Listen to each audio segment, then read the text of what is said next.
this thing recording? Okay, it is. Hello YouTubers. So this is my first video introduction.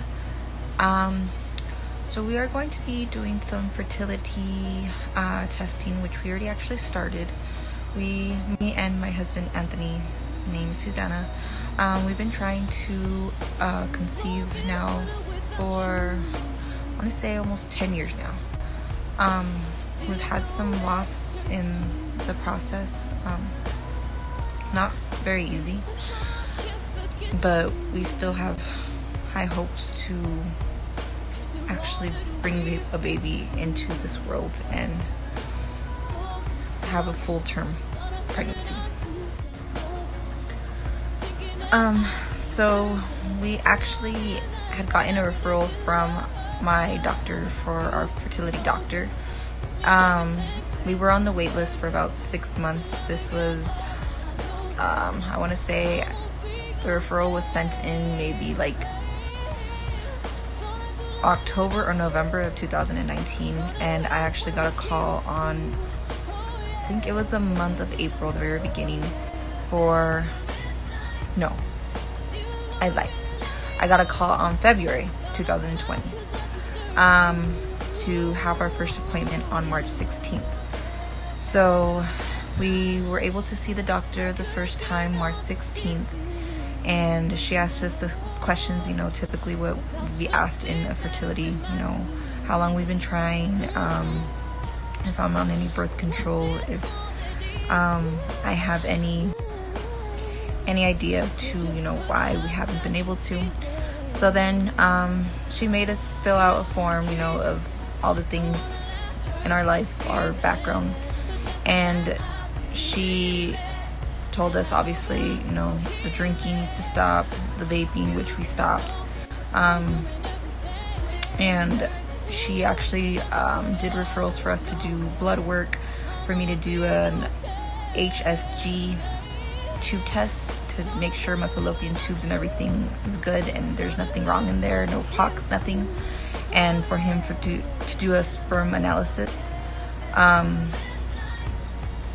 And so it was actually around the time when COVID got really hectic and the clinics basically closed, so we got pushed back a few months.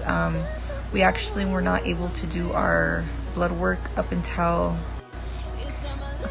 so we weren't able to do our blood work just recently. I think it was maybe a week and a half ago. We went to go get our blood work done, got some results back that already traumatized me because, going into the process, you're hoping that, nothing is wrong. That's the last thing you want to know, is something's wrong, because obviously, yeah, there's medicine, there's, DNCs, all that kind of things to like fix the problems. It's just, it makes it easier knowing that, it's not your body, because it's just a really crappy feeling.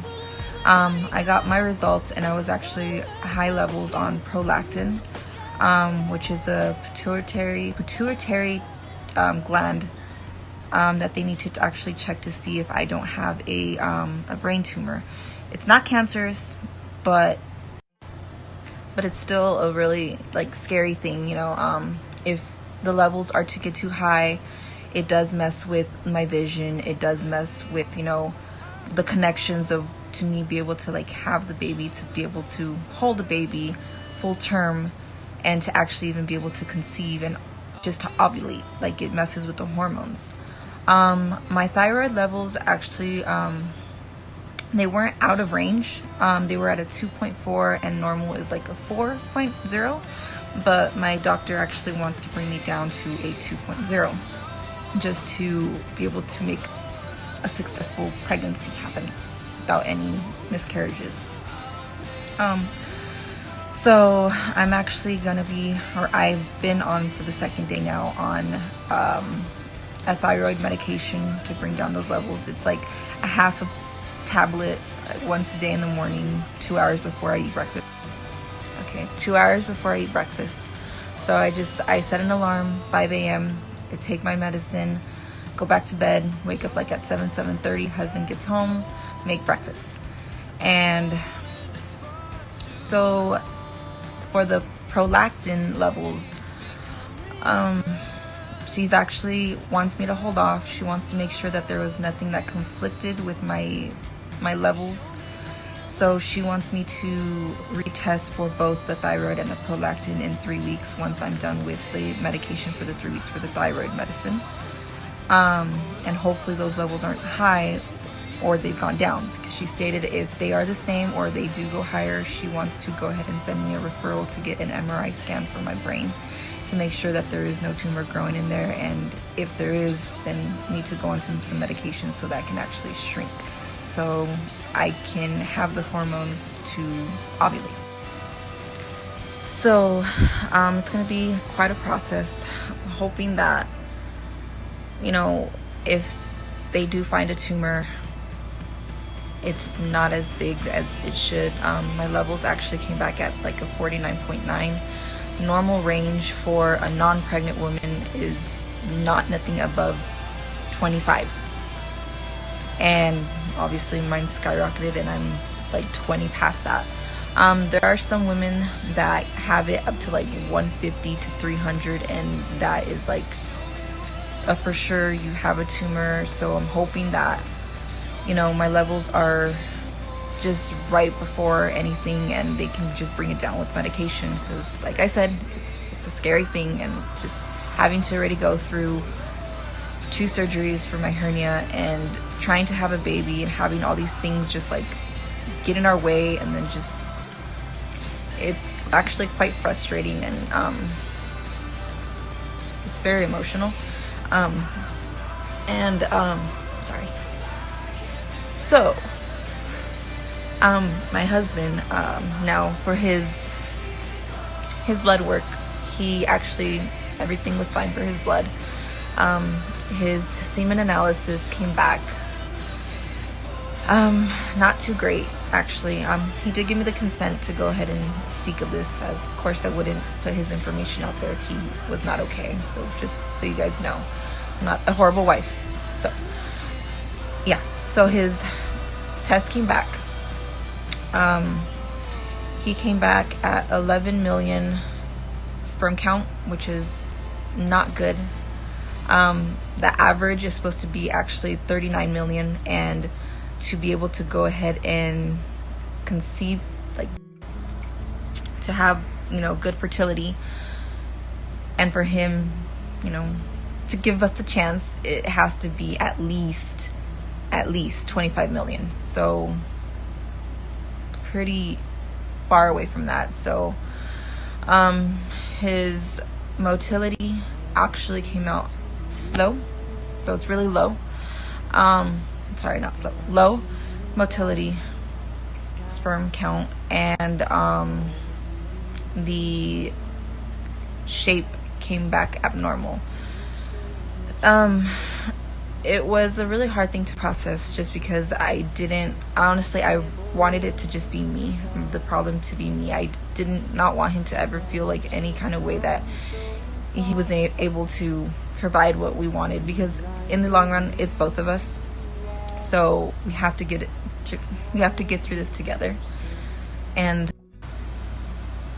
so basically, what she stated is that there's procedures that need to go on, and or we can have him retest as well in 3 weeks. And I'm hoping that maybe it was just the fact that, you know, it was too much caffeine he was drinking, he was stressed, he had just gotten out of work when, you know, had to do his thing, and it's a little, you know, awkward having to think of the process of what you're doing. You know, people aren't born to be like, okay, yeah, I have to test myself for this and that. No, some people obviously they get lucky, and we haven't been so lucky.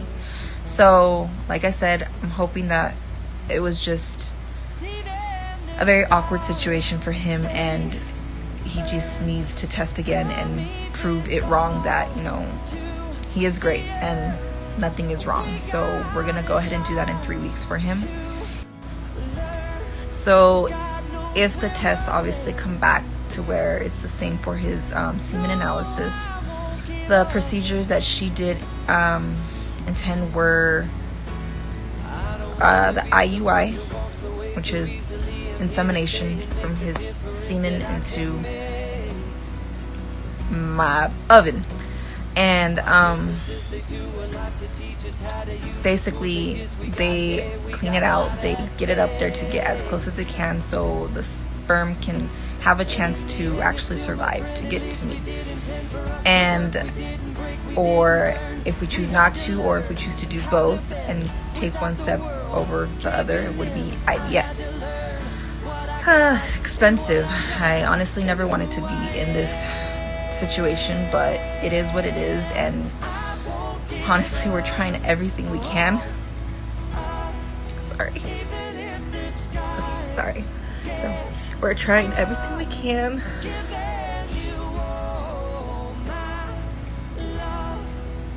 to, okay, I'm sorry, I did not want to cry on camera, but just, yeah.